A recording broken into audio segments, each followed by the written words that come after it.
I am super excited to bring in Cesar Cervantes, and I'll explain why I'm so excited to have him here. But he is a speaker coach and speechwriter based in Houston, Texas. He started his journey as a stand up comedian. He was featured on Comedy Central and appeared in several Hollywood movies. Ooh.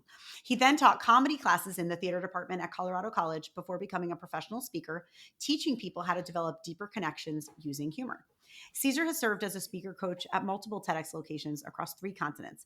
He now leads Top Talks and his speaker mentorship program. He's an avid tennis player and loves being a dad even more than he loves tacos. Cesar, thank you so much for being here. Thanks for having me. I get to chuckle at my own bio. That's nice. I too love tacos. I will say I Cool. am a taco fiend. Um, Yes. well, what's your favorite type of taco?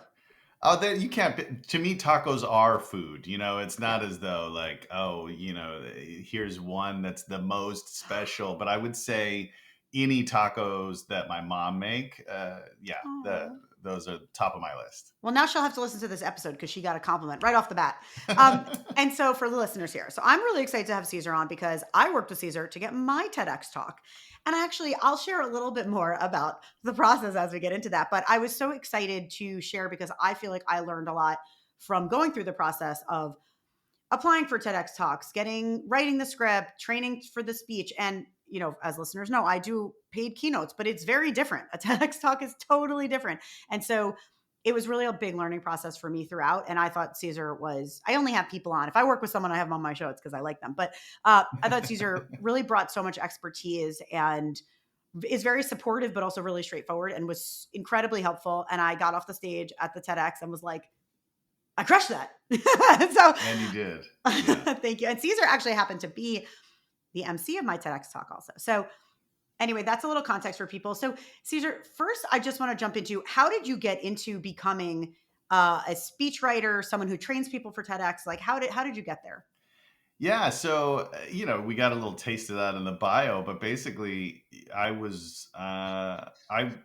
always wanted to be performing in some kind of way. I think growing up, my parents recognized very early that this is a very extroverted kid. He needs to go to like theater camp away from us and get that out. And yeah, I was in commercials and did theater very early on, and for whatever reason, whenever I hit the stage, I just always found myself wanting to make people laugh. That's kind of, it came naturally to me. It's how I connected with my dad. And that eventually translated into a career in stand-up comedy, which kind of, ran its course. And for whatever reason, after, 10 years or so of doing that professionally, I started to feel disconnected from, feeling like I was giving something. I wanted to go deeper. And so that then led to me getting my master's degree in creative writing. And then I ended up teaching comedy. And from those courses, and I developed a keynote speech that sort of made me a full-time speaker by accident.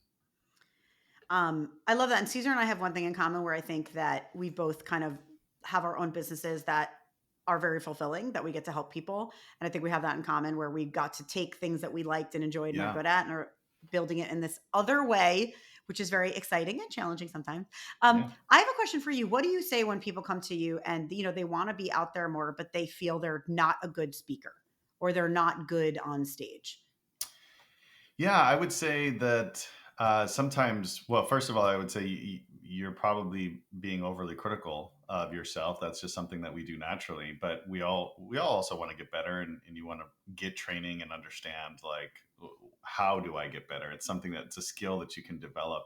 And a lot of times folks that are maybe overly confident on stage are doing a lot of things that aren't helping them up there, but they don't ask for help, or they don't have that voice that says, how do I get better? So it's a good thing, I would say, first. The second is to recognize the way that you can make the biggest jump in your speaking and the power and impact of your speaking is by understanding the form of it, the structure of it. So that's where we see like a dramatic shift in folks from when they get up there and they're like, okay, I have a bunch of information to share with you, to a structure that actually leads their audience to transformation.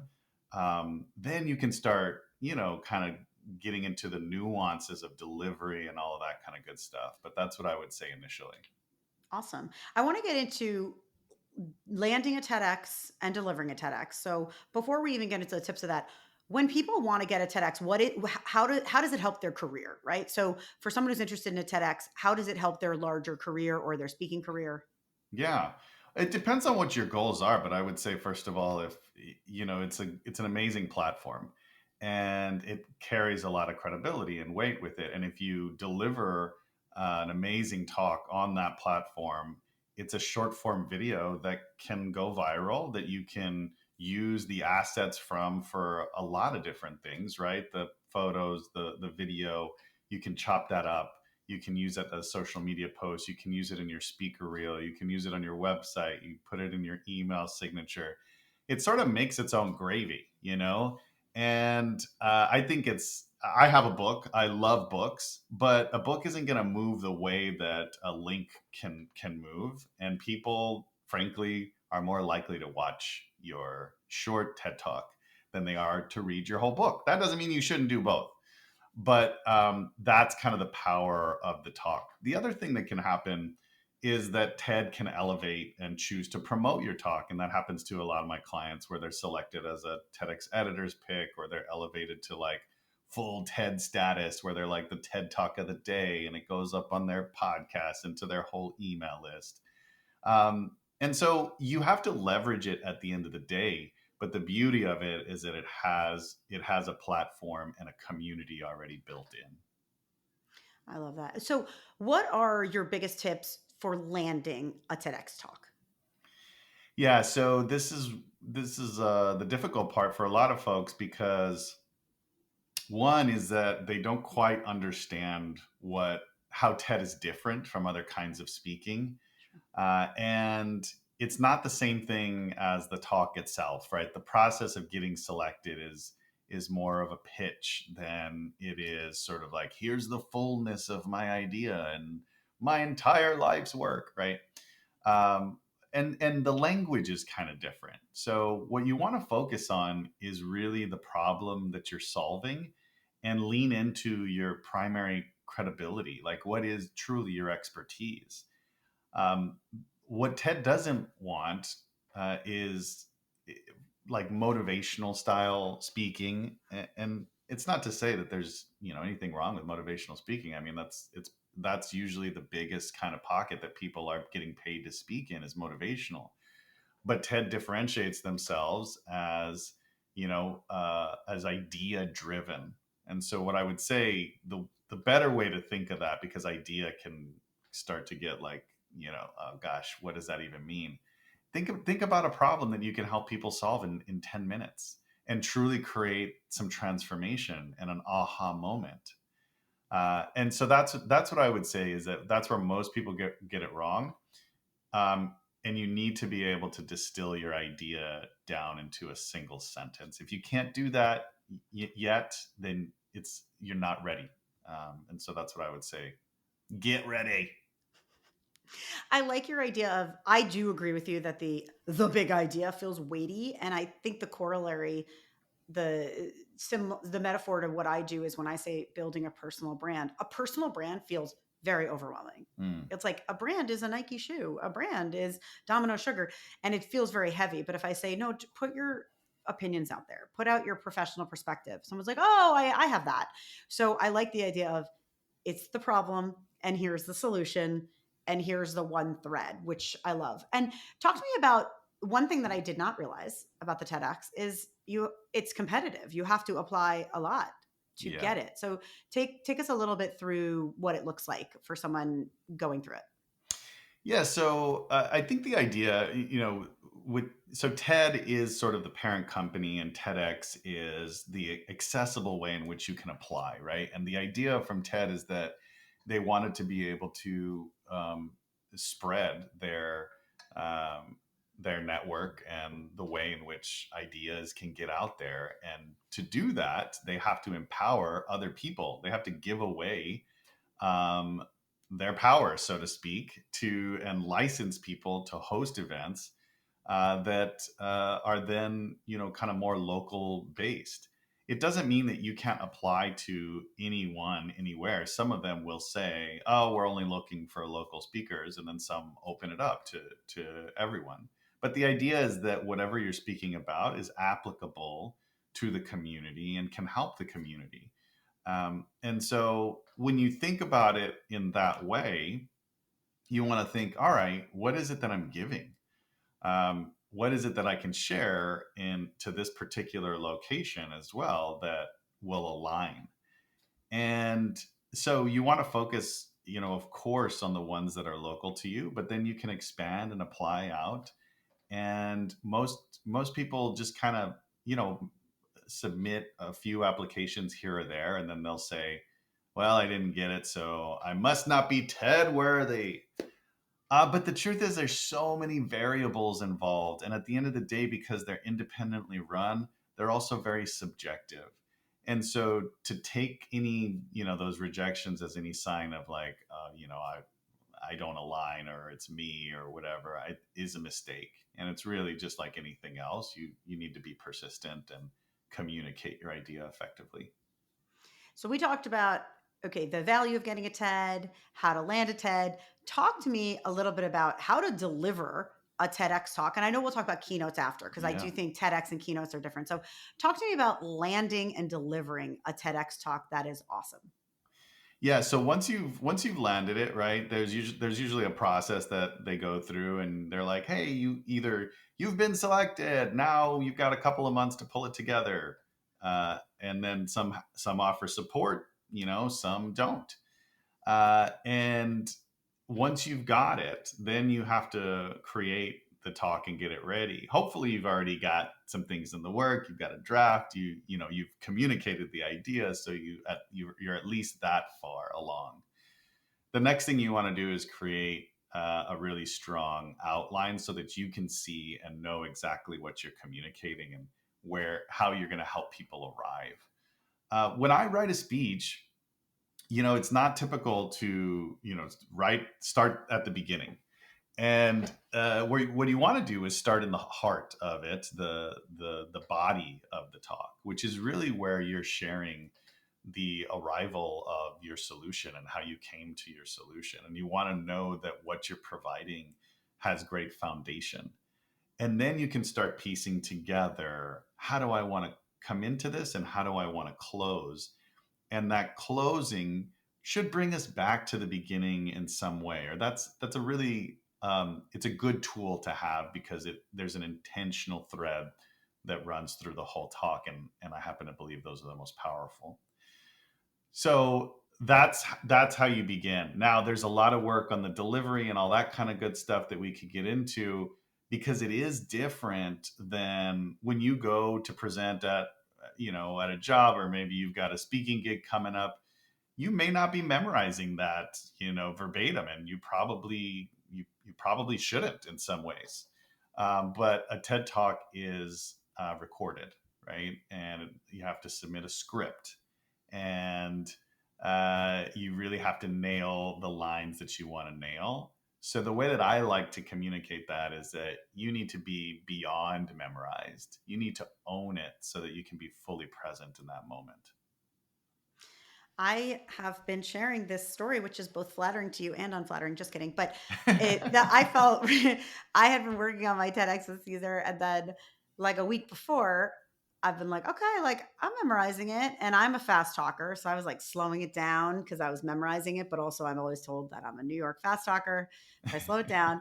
And this is like the Monday, and my speech is on a Saturday, and I do it, and I practice it for Caesar memorize, and he's like, yeah, this is good. Like, if you delivered it, it'd be good. But like, I think you're still trying to remember some of the things. I was like, yeah. And Caesar tells me, okay, just keep practicing. And I said specifically, Caesar, I need exactly how many more times I need to practice. And he goes, I would do 2 chunks a day, every day until the thing. I'm like, okay. So like, one time in the morning, one time at night. And Caesar goes, no, no, no, like 3 times in each chunk. I'm like, Caesar, you want me to do my TEDx speech 6 times a day, every day this week? And he goes, you could take off Friday. I'm like, okay. So I was like, holy crap, what am I going to do? I literally practice it in the street, in my house, for my mom, for my brother, 6 times a day for the 4 days leading up to it. I practiced it literally 24 times that work week. Yeah. But it was great advice. It was so great because when I was up there, I really was focused on making eye contact with people, feeling the words, and actually just like like conversational, being Right. conversational in my speech. And I was not at all thinking, do I know the next line? Do I know the next line? I knew the next line. So I found it to be it was a different experience because I give keynotes, but truly I generally have not notes, not a prompter, but like a bullet point or a note Right. there's something guiding me, a slide maybe. And this was totally memorized. So I felt like that was a good and interesting challenge. And your advice was spot on because I do feel like that helped me really crush it on the stage because I Right. wasn't reaching for words and I felt like I could just be in the moment. Yeah, I mean, 100%. You really can't get to the nuances of the delivery either until the words aren't the issue, aren't an issue anymore, right? And so, even if you're doing a keynote, what eventually happens is that you own it. You know it so well that, again, it's beyond memorized. And so, but for most of us that are doing keynotes, et cetera, there are these, we might adapt it for different audiences, but we probably have been doing that keynote for years, right? If you've been a speaker for a while. So what you're trying to do is condense um, the experience of owning a talk into a TED, journey. And that's just every time I work with someone, that I've seen both where it's like, oh no, I'm extemporaneous. I need freedom I just want to speak from the heart. And of course I'm going to, that may be true for some folks and they may feel that they deliver better in that way, but I'm always going to nudge them to say, let's speak from the heart and then put it onto the page,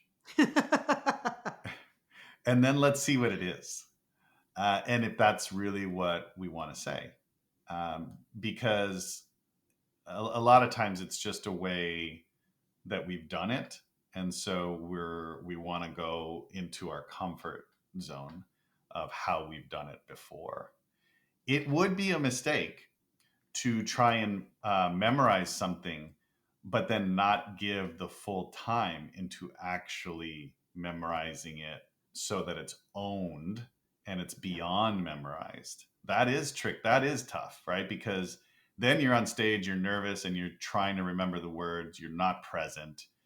That would be a mistake, and that's why you hear in the speaking world, especially at Toastmasters, let's say, never memorize your speech, right? That's why they say that, is that it would prevent you from being yourself, or it would make you get stuck and that kind of thing. But again, TED's different. Love that. Right. It's like memorize it and live in it so much so Yeah. that you're past memorizing or have a guide and be extemporaneous, which I like. Yeah, Um, that's and right. so and so that was about TEDx. So let's talk a little bit about keynotes. What are your top 3 tips to landing more keynote speeches? Yeah. So, well, first let's define a keynote, right? Keynote is kind of, you're the big deal at the event, right? At the conference or whatever it is. There could be, 50 speakers at an event, but they might have like 4 keynotes over a weekend or something like that. So, and maybe you're one of the keynotes. So when I work with folks, that's the goal. You want to be the big deal, but also you want to get speaking gigs, and that the goal is really to book more gigs. And the way that you do that is, uh, and there's a lot of tools out there these days that you can use to kind of like game the system of, like, spamming a bunch of organizers and getting lists and leads, and that that can work in some way. But I'm going to just tell you, like, I'll tell you the way I did it. I'll tell you the way all my speaker friends who've been in the game a decade or more have did it and still do it. And it goes like this: you pick one signature keynote that you do, that you're known for, a problem that you solve. It probably has to do with your primary expertise. For me, I knew that my audience would be in higher education because I taught and was an administrator in higher ed. And I also knew that it would combine humor because I was a stand-up comedian as well, right? So those were uh, my primary credibility, but then it was also my audience. I knew how to speak to them. I already had a network. So the first thing you do is you lean into your network. You send them an email and you go, let's say you just landed your TEDx or you just delivered it. So Kim, you're starting out, right? Guess what, everybody? My TEDx is coming out, or here it is. I'd love for you to watch it. It's about yada, yada, yada on video, bada, bada, bada. And I'd also like to let you know that I speak on these topics and would love it if you all would refer me to any folks that could benefit from my speaking. And from there, you'll probably book a few gigs, depending on how big your network is or how enthusiastic they are. You'll get those referrals. Then every gig that you speak at should produce another gig. It should produce a client. And if it's not, then you need to focus on your message and the actual content and delivery and the way that you connect with people. But every gig needs to lead to the next gig, and you need to be showing people that you're speaking and building, giving value all the time, so that you're top of mind when they need you to speak on that topic. There's no secrets there. That's really it. And once you have that running and you have a referral system built in, then you can also start branching out into different topics and different problems that you solve, because now people just want to go to you, not just that you solve a particular problem. Love that. I feel like some audiences, the people in the audience are, I want to say like recipients of messages, but not necessarily event bookers. But you feel like in the audience, there's always someone who can bring you in for a workshop, for their corporate training. In some way, it should always lead to something else. Yes. Yeah. Yeah. And you want to know what that is. But also, when you're first starting, you want to build your assets and you want to take the gigs, that you can get, and you want to get photos and video and build your speaker reel and all of that good stuff, and know that that's going to be changing and improving all the time. But the quality of your assets are a big part of why you get booked. And so you have to have something to show people. Testimonials matter. You need to think. You need to think about who's booking you and why they're booking you, right? And so you can also do some market research. So your audience might be, let's say you're in higher education, and it might be, let's say, faculty, but the person who's booking you might actually be HR, right? And so you need to understand what HR is trying to solve. What box are they trying to tick? Sure. What time of year are they trying to tick this box? I mean, all of those things are going to matter, so that you're timing it appropriately, so that they go like, yes, this person can solve my problem right now. Great. Question for you about injecting humor into a speech, which I love because that was in your bio. What do you think is the key to injecting humor? And I will get free coaching here. No, I'm just kidding. But like, I feel like I'm a person who generally, like, people think I'm funny, like I'm engaging, but because I'm not a stand up and I don't write punchlines, when people laugh in a speech, it's because like I'm speaking off the cuff or I'm really high energy and I'm saying something that's funny. But I actually find it very challenging to like write jokes into my speech. Yeah. So what would you say? And I think that's probably something that a lot of people feel. If they're not a comedian, they don't know how to like write jokes in their speech that will land. So what do you recommend to inject humor into a speech? Yeah, well, first of all, I wouldn't worry about it until you've written the script, right? So you don't need to write the script and with the intention of being funny.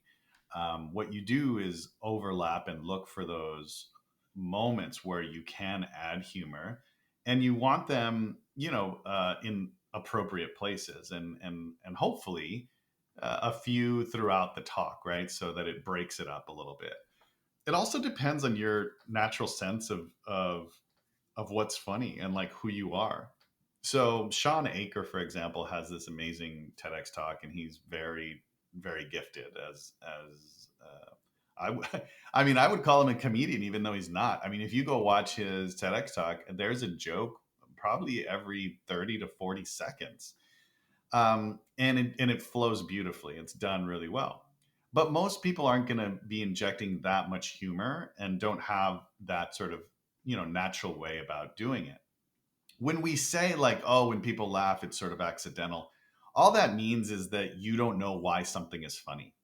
And so there's a structure to create surprise, and that's really what makes people laugh. There's two primary ingredients to humor. It's surprise and superiority. And by superiority, I mean that something is greater than another thing. There's some kind of target, even if it's a benign target, and it probably should be in a speech. You're not like an edgy stand-up comedian up there typically doing a keynote. So there are more benign targets, but those are the two ingredients: is surprise. Ah, you didn't think I was going to go there, right? And superiority means that something is greater than another thing. There's this amazing book called Comedy Writing Secrets by Mel Hellitzer, and he used to teach at Ohio University, and did a class similar to what I did in my course, which was teach people stand up and how to write original stand up comedy. But what he does is he breaks down there's essentially like 5 to 7 different kinds of jokes, like categories of jokes. Once you understand the mechanics, then you can start writing jokes based on structure and not just on instinct. I love that. Now I'm like writing those days, my comedy writing secrets. I love that. That's super helpful. Tell me a little bit about your book, Great Speech. Well, since you asked, here it is. Great It's actually speech. matching. It's actually matching the color of my shirt today, which is great. Oh, I'm wearing an I'm orange sure that shirt. was intentional. Yeah, so Great Speech just came out. I wrote it with Stephen Hayward, who's an English professor and buddy of mine, and he works in the business. He's our head writer, amazing, amazing writer and friend. And it is, just about what I was saying is the structure of a great talk. It focuses on, keynotes, TEDx, signature talks, and what you're going to get is the exact structure that we've used to help hundreds of people, build their keynotes and signature talks. And what you'll find is you can read the book in 3 hours, and by the end of it, you can have um, a full blown talk. Right? The I give you a blueprint that's fill in the blank. So it's going to walk you through like, what do I want to do in the intro? What's my problem statement? How do I build the problem? How do I reveal the solution? What's that OMG story before I call folks to action? And those are essentially the ingredients. And I thought about it when I said, okay, let's do the book. I thought, I'm going to do the book with the intention of helping my clients. And if I think about it that way, then I know it will help others. Yeah. But it was also an easy way to motivate myself into actually finishing it. Hmm. And that's one of the biggest, challenges in putting a book together. Is it's just like you have to maintain that motivation, because woo, it's a journey. Oh, I love also that you have the structure built in, because I started teaching people how to make videos, and then I was like, I know how to write a video script, but I don't know how to teach you how to. And it forced me to create templates, to create a script formula for an educational video, for a lifestyle video. I'm like, oh, if I'm going to teach this, it has to be what's the word I'm looking for? Replicable. Yeah. People need to be able to make one of them, 5 of them, 10 of them. There has to be a formula. But it is, once you simplify it through your method, it does become easier. And I think everything becomes like, I remember the first keynote, I'm like, I know what I want to say, but how do I write it into 45 minutes? And it can feel really weighty, but when you're breaking it down, like you said, problem, solution, the intro, the outro, there should be some tie. And so I think once there's a formula, it just becomes a lot less weighty. It's just scary. Yeah. Like everything, it's like the empty page is very Right. stressful for everyone. And I think once there's a formula, it becomes a lot easier. It does. And also, once you know and understand the structure, then you can start to kind of play with it and maybe even break the rules a little bit. But it begins in understanding the form. And there's a particular form that, for example, like if you were doing a wedding toast, it might not be exactly the same form as a TED Talk, right? And so you want to understand what's going on in in the medium that you're in, and that's going to drastically improve, your delivery, your performance, all of it. Awesome. Um, Everybody should go out and read Great Speech. I have mine signed. Caesar, is there anything I didn't ask you today that you would like to share with the audience? I don't think so. I think we went around the block. I'll say, like, I just love this work so much. One of the things that surprises me, almost every time I work with a client, and I hope it's true for you too, Kim, is that when you really dedicate yourself to delivering a message that will help people, you also become changed by it. You grow. You discover something, maybe about yourself or about what you want to say that you didn't think that you would. And that's the thing that really, I guess, gives me like that ultimate fulfillment, is watching people arrive, and become better along the way. I love that. I feel like in my business, I've had the same thing. Like I thought I was teaching people how to make videos, but I'm not. That's not what I'm doing actually. I'm actually showing them that they're worthy of being a public facing person, that they have the confidence to become the person that they would like to see themselves at, and then make videos. And I think that that's something that I didn't realize until a few years in my business. And I'm like, oh, I'm helping people. I'm not a social worker, I'm not a doctor, but I'm helping people. I'm Yeah. helping them step into their confidence, own their own message, and put their message out there. And actually, I mean, I am actually helping them make more money, but the main thing is, like, I am actually helping them financially. But it's been a really fun process because I didn't really think of that when I first got into it. And I'm glad that you raised that point because it wasn't necessarily on my radar. And it's been a really cool part of doing this work. Yeah.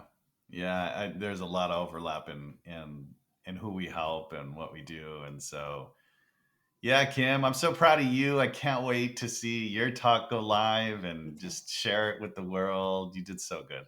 Oh, thank you so much. Everyone's gonna get a blast. People go, "Is it live? When is it live yet?" I'm like, "No, you'll hear when it's live." Like I'll be sending like I'll be having pigeons around New York City You can't dropping miss it. leaflets. We're dropping leaflets with the QR code, like watch my TEDx. Caesar, how can people connect with you? Yeah, so you can find me on my website, CesarCervantes.tv. I also have a public Facebook group where we're celebrating people and just providing value all the time. There's free events, and we let people know about open applications to TEDx and keynotes in there. Just go on Facebook and look up, what is the URL of it? Oh, so it's TEDx and keynote speakers, and you can find it there, connected to me, or it's just the, like, Facebook group slash, I think it's Speak TEDx. Yeah, that's right. Great, and I'll link them out, and I'll link them out here as well. Sweet. All right. Thank Well, you so yeah. much, Caesar. What a great chat. Thanks so much, Kim. See you Thank you. soon. You too.